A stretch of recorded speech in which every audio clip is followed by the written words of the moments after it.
దారుణాతి దారుణం, ఘోరాతి ఘోరం, ఊహించుకోవడానికే భయమేస్తుంది. అంతటి క్రూరానికి పాల్పడ్డారు. సాటి మనిషి అని కూడా జాలి చూపించలేదు. తమ దగ్గర పనిచేస్తున్నారని కనికరం కూడా ప్రదర్శించలేదు. అత్యంత రాక్షసంగా ప్రవర్తించారు. చివరికి అంతం చేసేశారు. ఈ ఘటన ఇప్పుడు 2 తెలుగు రాష్ట్రాల్లో సంచలనం సృష్టిస్తుంది. మనుషులు రాక్షసత్వం పెరిగిపోతే ఎంతటి దారుణం జరుగుతుందో ఈ ఘటన నిరూపించింది. ఆంధ్రప్రదేశ్ రాష్ట్రంలోని ఉమ్మడి చిత్తూరు జిల్లాలో శ్రీకాళహస్తి జనసేన పార్టీ ఇన్ఛార్జిగా కోట వినుత పనిచేస్తున్నారు. ఈమె భర్త చంద్రబాబు కూడా రాజకీయాల్లోనే ఉన్నారు. ఆయన జనసేన పార్టీలో కీలకంగా ఉంటున్నారు. వీరి వద్ద శ్రీనివాసులు రాయుడు అనే వ్యక్తి డ్రైవర్గా పనిచేస్తున్నారు. డ్రైవర్ మాత్రమే కాదు, వినూతకి వ్యక్తిగత సహాయకుడిగా, సలహాదారుడిగా కూడా పనిచేస్తున్నారు.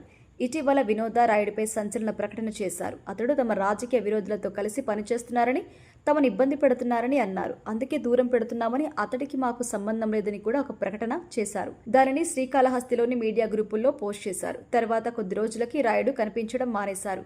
దీంతో అతడి గురించి ఆందోళన మొదలైంది. అతడి సన్నిహితులు అతని గురించి వెతకగా దారుణమైన నిజం బయటపడింది.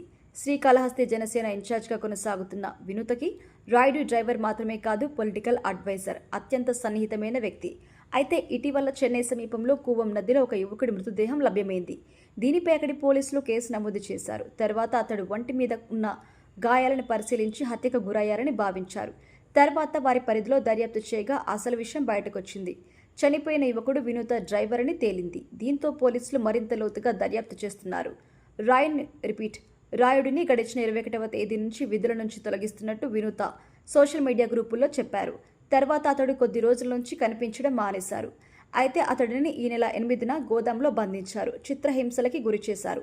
అంతం చేసిన తర్వాత చెన్నై సమీపంలోని కూవం నదిలో పడేశారు. తర్వాత అతని మృతదేహం గురించి సమాచారం పోలీసులకి తెలియడంతో లోతుగా దర్యాప్తు చేయడం స్టార్ట్ చేశారు. పోలీసులు వినూత ఆమె భర్త చంద్రబాబును అదుపులోకి తీసుకున్నారు. అంతేకాదు, ఈ ఘటనలో పాలు పంచుకున్న శివకుమార్, దాసర్, గోపిని కూడా అరెస్ట్ చేశారు పోలీసులు. రాయిని అంతం చేసిన తర్వాత వినూత విజయ గర్వంతో తన వాహన శ్రేణితో కలిసి వచ్చినట్టుగా వైసీపీ నాయకులు ఆరోపిస్తున్నారు. దానికి సంబంధించి రీల్ కూడా వైరల్ అవుతుంది. మరోవైపు చంద్రబాబు, వినూత ఇద్దరు నిందితుల ఫొటోస్ని పోలీసులు మీడియాకి విడుదల చేశారు.